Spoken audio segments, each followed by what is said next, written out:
My sister and I awakened two systems at the same time. One was the erase system, which could consume stamina to erase anything, while the other was a storage-based stockpile system. As her older brother, I felt bad that Lucy had always been weak, so I chose the erase system that drained stamina, while she chose the stockpile system. But a week later, the apocalypse hit. Extreme cold and zombie hordes swept through the world. I relied on the erase system to clear out zombies and soon became the city's hero, while Lucy could only work in the back as a warehouse manager. During one zombie wave, I was badly injured and collapsed. When I needed supplies to survive, I found out Lucy had locked down the safe house. She looked at me coldly and said, "Why do you get to be the hero, while I can only be a warehouse manager?" When I opened my eyes again, Lucy had already chosen the erase system first. Seeing that, I knew she had been reborn too, and I smiled. She had no idea what the erase system really cost. Using it drained a massive amount of stamina. Even with my strong body, every use left me as weak as if I had just survived a serious illness. And for a spoiled girl like her, who could not even twist open a bottle cap, using it once would probably leave her bedridden for 3 days. The moment I opened my eyes, I heard Lucy say, "Jack, I want the red one." Like a kid afraid someone would steal her toy, she quickly reached for the erase system on the right. The instant her finger touched the red icon, a look of wild excitement spread across her face. In this life, it is my turn to become the hero everyone looks up to. Then she turned back to look at me, her eyes full of pride and contempt. "Silly brother, you still do not know, do you? I already took the strongest power. In this life, it is your turn to beg me." I slowly walked toward the abandoned stockpile system. "Lucy, are you sure you want that one? It looks like a combat-type ability. It is going to be tough." Lucy, who had just received her miracle, was completely full of herself. She flipped her hair and pretended to be considerate. "Jack, I have thought it through. You have protected me since we were kids, so this time, let me protect you. I will handle all the dirty, dangerous fighting. That golden one is probably just some storage space, right? It suits someone careful like you. You can just handle logistics. Protect me?" I laughed coldly inside. She just wanted to turn me into her tool too, then squeeze every last bit of value out of me like I did for her in the last life. I ignored her and gently touched the golden symbol in front of me. Then a warm golden light instantly wrapped around my body. System binding successful. Host, Jack. Ability, infinite stockpile beginner level. Time until apocalypse, 167 hours and 50 minutes. At the same time, Lucy, who had also bound her system, waved her arm excitedly at the air.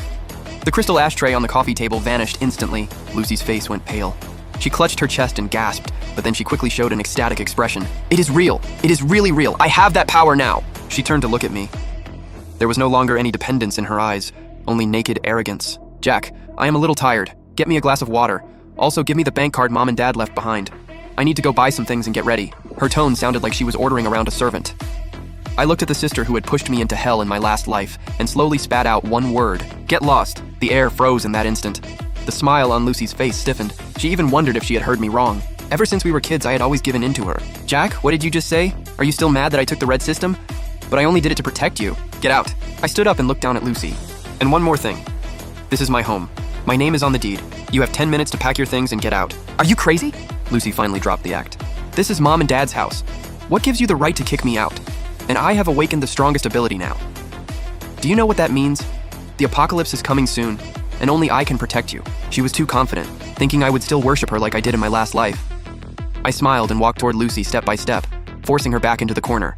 The strongest ability? I slammed my fist into the wall beside Lucy's ear. With a loud bang, she screamed and crouched down with her hands over her head. "Your so-called ability is just making a few pieces of junk clothing disappear? Did you forget that your power can only erase things? It cannot create food. In 7 days, the temperature will drop to minus 60 degrees. Without food or warm clothes, even if you can erase the whole building, you will still freeze and starve to death." Lucy trembled. She had clearly overlooked that problem, but she quickly stiffened her neck and shouted back, "So what? I can just steal. If anyone refuses to give me supplies, I will make them disappear. What about you? What good is a lousy warehouse? When the time comes, you will still have to rely on me, right? Then good luck." I was too lazy to waste another word on her. I walked to the front door and pulled it open. "Get out right now, or I will call security to drag you out. Do not forget we still have laws. If you trespass, I can call the police." Lucy looked at my determined back, and the hatred in her eyes was almost spilling out. "Fine, just fine. Since you are this heartless, do not blame me for being ruthless. When the apocalypse comes, I want to see how you beg me with that pile of junk. Jack, you will regret this." Lucy rushed into her room, stuffed a few clothes and pieces of jewelry into a suitcase, then stormed out the front door in a rage. Before leaving, she glared at me viciously. "In this life, I will make you die in front of me like a dog." The door slammed shut. I leaned against it and let out a long breath. Without that ungrateful wolf waiting to stab me in the back, I could finally go all out. Then I took out my phone and checked the time. January 15th, 2026, 10:00 a.m. There were exactly 7 days left before the apocalypse. I listed my house worth about $8 million online at a 20% discount. Together with the inheritance my parents left behind, I had around $11 million. But to build a doomsday fortress that could withstand minus 70-degree cold and hold off zombie hordes, while stockpiling enough supplies for one person to live lavishly for several lifetimes, That money was not even close. So I called the bank, mortgaged my company shares and my current house, then called several private lenders and maxed out every major online loan platform and credit card. Like a crazed gambler, in just one afternoon, I had raised $16 million in liquid funds. That should be enough. Looking at the dizzying string of numbers in my bank account, I felt no excitement at all, only urgency. Money was just paper. Only supplies could keep me alive. I drove the SUV I had not had time to sell yet and headed straight for the western outskirts. My target was clear, the abandoned cold chain logistics park. It used to be the city's largest freezer warehouse base, but it was abandoned after the owner ran off with the money. The place was remote, surrounded by open terrain, and easy to defend. In my last life, a gang took it over and it later became one of the biggest survivor bases. In this life, it was mine. I found the old man who watched over the site and threw him $20,000 in cash, telling him I wanted to rent it for half a month to run a haunted escape room. I told him I would not modify the place, would not sign a contract, and only needed the keys. Seeing that thick stack of cash, the old man smiled so hard his dentures almost fell out, then handed over the keys without another word. The moment I got the keys, I locked the main gate behind me and walked into the massive underground cold storage warehouse. Although it had been abandoned for 2 years since it was 10 meters underground, it was still cold and damp inside. The space was about 3,000 square meters, with an 8-meter ceiling. System scanning current space. Scan complete. Semi-enclosed underground space detected. Basic safe house modification requirements met. Activate spatial anchoring? After anchoring, this space will become a real-world supply transfer station.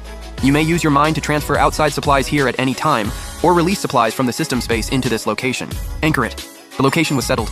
Next, I had to fill it. I drove straight to the city's largest agricultural wholesale market and started buying supplies like crazy. My insane shopping spree shook the whole market. A mysterious young guy was buying like he was stocking an entire warehouse, which even caught the market management office's attention. But I had already prepared my story. I told them these were annual supply reserves for several large mines in remote mountain areas, and since the roads would be closed soon, everything had to be ready in the next few days. In an age where money opened every door, as long as you paid enough, someone would help make even the most ridiculous excuse sound reasonable. When night fell, the first batch of fully loaded trucks drove into the abandoned factory in the western outskirts. After all the workers finished unloading and left, I locked the iron gate again. The huge cold storage warehouse was packed with mountain-like piles of supplies. I walked up to a 5-meter-tall mountain of rice and pressed my palm against the bottom bag. Then the 50 tons of rice piled up in front of me vanished into thin air. I closed my eyes and sent my consciousness into the system space.